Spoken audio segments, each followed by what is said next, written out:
Ang Ebanghelyo ni Juan Kabanata 4. Ngayon, nang malaman ni Jesus na narinig na ng mga Pariseo na siya ay humihirang at nagbabautismo ng mas maraming alagad kaysa kay Juan, bagamat hindi si Jesus mismo ang nagbabautismo kundi ang kanyang mga alagad, iniwan niya ang Judea at lumisan papuntang Galilea. Ngayoy kinakailangan niyang dumaan ng Samaria.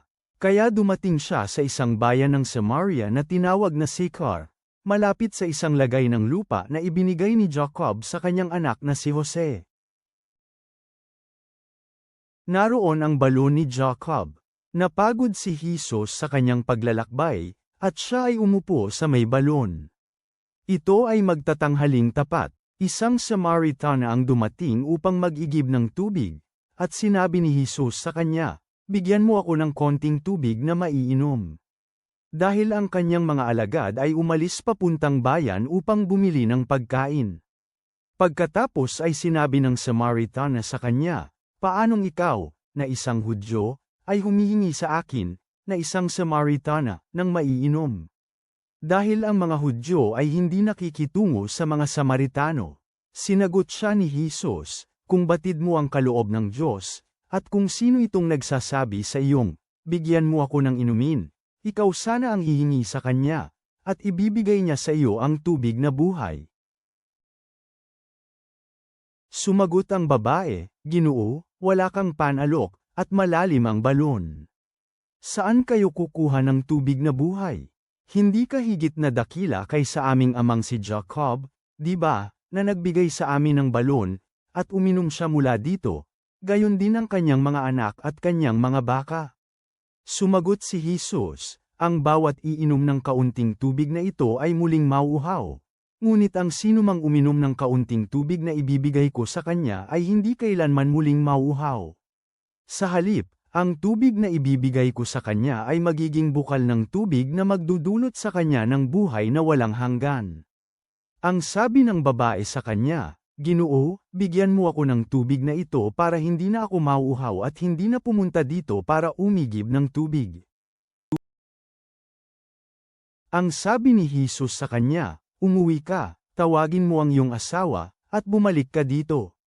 Sumagot ang babae, sinasabi sa kanya, "Wala akong asawa." Sumagot si Jesus, "Mabuti ang pagkasabi mo, wala akong asawa, dahil nagkaroon ka na ng 5 asawa at ang kinakasama mo ngayon ay hindi mo asawa. Sa gayon mabuti ang pagkasabi mo." Ang sabi ng babae sa kanya, "Ginoo, nakikita kong ikaw ay isang propeta. Dito sa bundok na ito samamba ang aming mga ninuno, ngunit yung sinasabi na itong Jerusalem ay ang lugar kung saan ang mga tao ay dapat samamba." Sumagot si Jesus sa kanya, "Babae, maniwala ka sa akin, darating ang oras na sasambahin ninyo ang Ama ni sa bundok na ito o sa Jerusalem. Sinasamba ninyo ang hindi ninyo nalalaman. Alam namin ang aming sinasamba, sapagkat ang kaligtasan ay nagmula sa mga Hudyo.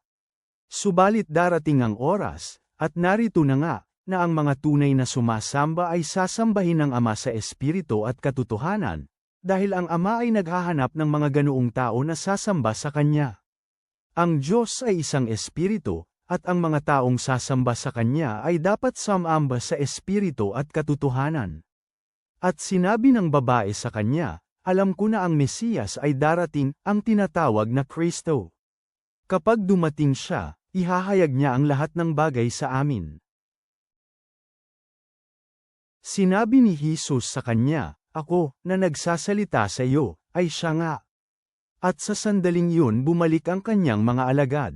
Ngayon sila ay nagtataka bakit siya nakikipag-usap sa isang babae. Ngunit walang isa man ang nagsabi, "Ano ang iyong gusto?" o "Bakit ka nakikipag-usap sa kanya?" Kaya iniwan ng babae ang kanyang sisidlan ng tubig. Bumalik sa bayan, at sinabi sa mga tao, "Halikayo tingnan niyo ang lalaking nagsabi sa akin ng lahat ng aking ginawa. Hindi maaaring maging siya ang Kristo, maaari kaya?" Nagsilabasan sila sa bayan, at nagpunta sa kanya. Samantala hinihimok siya ng mga alagad, sinasabi, "Rabi, kumain ka." Ngunit sinabi niya sa kanila, mayroon akong pagkaing kakanin na hindi nyo nalalaman. Kaya sinabi ng mga alagad sa isa't isa, wala namang nagdala sa kanya ng anumang kakainin, mayroon ba? Sinabi ni Jesus sa kanila, ang aking pagkain ay ang gawin ng kalooban ng siyang nagpadala sa akin, at para tapusin ang kanyang gawa. Hindi ba sinasabi ninyo, mayroon pang 4 na buwan at pagkatapos darating ang anihan? Sinasabi ko sa inyo, tingnan ninyo at pagmasdan ang mga kabukiran, dahil ang mga iyon ay hinog na upang anihin. Ang nag-aani ay tatanggap ng bayad at nagtitipon ng bunga para sa buhay na walang hanggan, upang ang nagtatanim at ang umaani ay maaaring magkasamang magdiwang. Dahil dito totoo ang kasabihan, isa ang nagtatanim, at iba ang nag-aani. Isinugo ko kayo upang anihin yung hindi kayo ang nagpagal. Iba ang nagpagal at kayo mismo ay napabilang sa kanilang pagpapagal. Marami sa mga Samaritano sa lungsod na yun ang nananampalataya sa kanya dahil sa ulat ng babae na nagpapatutuo, sinabi niya sa akin ang lahat ng aking nagawa. Nang dumating ang mga Samaritano sa kanya, nagsumamo sa kanya na manatili sa kanila, at siya ay nanatili doon ng 2 araw. At marami pa ang nananampalataya dahil sa kanyang salita. Sinasabi nila sa babae, kami ay naniwala, hindi lamang dahil sa iyong mga salita, sapagkat napakinggan namin siya sa aming sarili, at alam namin na tunay ngang siya ang tagapagligtas ng mundo. Pagkalipas ng 2 araw na iyon, lumisan siya mula roon patungong Galilea. Dahil si Jesus mismo ang nagpahayag na ang isang propeta ay walang karangalan sa kanyang sariling bansa. Nang dumating siya sa Galilea, malugod na tinanggap siya ng mga taga-Galilea. Nakita nila ang lahat ng mga bagay na kanyang ginawa sa Jerusalem at sa kapistahan, dahil sila din ay nagpunta sa kapistahan. Ngayon dumating muli siya sa Kana na nasa Galilea, sa lugar na ginawa niyang alak ang tubig. Mayroong isang maharlikang pinuno na ang anak na lalaking nasa Capernaum ay may sakit. Nang marinig niya na si Jesus ay dumating sa Galilea mula Judea, pumunta siya kay Jesus at nagsumamo siya upang lamusong at pagalingin ang kanyang anak, na nasa bingit ng kamatayan. At sinabi ni Jesus sa kanya, maliban na inyong makita ang mga tanda at mga kahangahangang mga gawa, hindi kayo maniniwala. Sinabi ng pinuno sa kanya, Ginoo, halina't sumama ka na bago mamatay ang aking anak. Sinabi ni Jesus sa kanya, humayo ka, mabubuhay ang iyong anak. Ang lalaki ay naniwala sa salita na sinabi ni Jesus sa kanya, at tumuloy sa kanyang landas.